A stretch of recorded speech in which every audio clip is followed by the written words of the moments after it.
Fisheries మత్స్యశాఖ federation రాష్ట్ర chairman మెట్టు సాయి గారి ఆధ్వర్యంలో ఎల్లుండి ప్రపంచ మత్స్యకారుల దినోత్సవం సందర్భంగా 21 నుంచి 24 వరకు ఈ ప్రాంతంలో ఐమాక్స్ థియేటర్ పక్కన డాక్టర్ బిఆర్ అంబేద్కర్ విగ్రహం పక్కన మన ఫుడ్ ఫెస్టివల్ కార్యక్రమాన్ని ప్రపంచ మత్స్యకారుల దినోత్సవ కార్యక్రమం నిర్వహిస్తూ ఉన్నాం.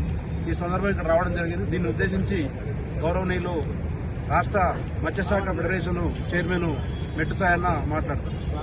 అందరికీ నమస్కారం.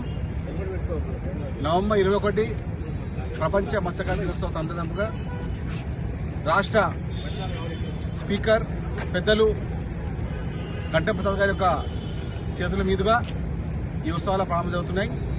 కావున రాష్ట్రంలో ఉన్నటువంటి మత్స్యకార కుటుంబ సభ్యులు అదేవిధంగా సొసైటీకి సంబంధించిన అధ్యక్ష కార్యదర్శులు అందరూ రావాల్సి కోరుతున్నాము.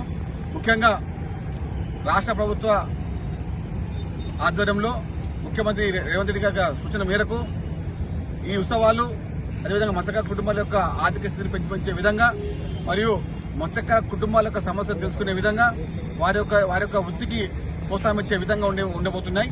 కాబట్టి ఈ కార్యక్రమంలో రాష్ట్ర మంత్రి శ్రీధరబాబు గారు, పొన్నం ప్రభాకర్ గారు, కొండ సురేఖ గారు, సీతక్క గారు రాబోతున్నారు. అదేవిధంగా కాంగ్రెస్ పార్టీ ఎమ్మెల్యేలు, ఎంపీలు, నూతనంగా చైర్మన్లు కూడా ఇందులో హాజరు కాబోతున్నారు. ఎందుకంటే మత్స్యకారుల యొక్క జీవిత విధానాన్ని పెంపొంచే విధానాన్ని, వారి యొక్క ఆర్థిక వ్యవస్థను కాపాడే విధానాన్ని ప్రపంచ మత్స్యకార దినోత్సవం సందర్భంగా భవిష్యత్ కార్యాచరణ మేము ప్రకటించబోతున్నాం. కాబట్టి ఈ ఉత్సవాలని ప్రతి మత్స్యకార కుటుంబం విజయవంతం చేయాలని కోరుకుంటున్నాం. ధన్యవాదాలు. డిఎఫ్సి చైర్మన్ కొప్పు పద్మ గారిని మాట్లాడాల్సిందిగా కోరుతున్నాం. అందరికీ నమస్కారం. 21వ తారీఖు రోజు ప్రపంచ మత్స్యకారుల దినోత్సవం సందర్భంగా తెలంగాణ రాష్ట్ర మత్స్యశాఖ చైర్మన్ మెట్టు సాయి గారి ఆధ్వర్యంలో 21, 22, 23, 24 మహిళలతోటి ఫుడ్ స్టాల్స్ ఏర్పాటు చేయడం జరిగింది.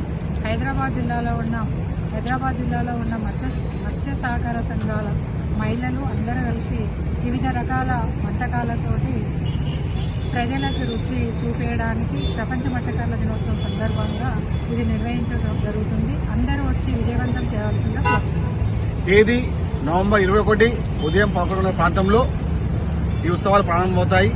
కావున ప్రతి మత్స్యకార కమిటీ అధ్యక్ష కార్యదర్శులు తప్పనిసరిగా రావాల్సిందిగా కోరుతున్నాము.